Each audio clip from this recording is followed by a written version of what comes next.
উত্তর ত্রিপুরা জেলায় সরকারি সফরের দ্বিতীয় দিনে শনিবার ধর্মনগর ও যুবরাজনগর এলাকার বিভিন্ন উন্নয়নমূলক প্রকল্প প্রতিষ্ঠান পরিদর্শন করেন ত্রিপুরার রাজ্যপাল ইন্দ্রসেনা রেড্ডি নাল্লু। এদিন প্রথমে ধর্মনগরের জেল রোড এলাকার জেল ক্যাফে পরিদর্শন করেন। বন্দীদের পুনর্বাসন ও আত্মনির্ভরশীল করে তোলার লক্ষ্যে পরিচালিত বিভিন্ন কার্যক্রম সম্পর্কে খোঁজ নেন তিনি।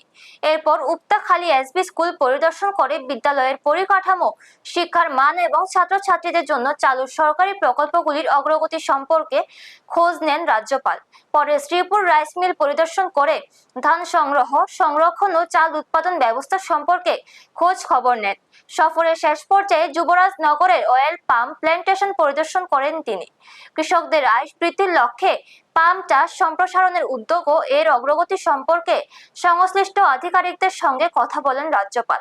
সফর শেষে ধর্মনগর রেল স্টেশন থেকে কাঞ্চনজঙ্ঘা এক্সপ্রেসে আগরতলার উদ্দেশ্যে রওনা দেন তিনি।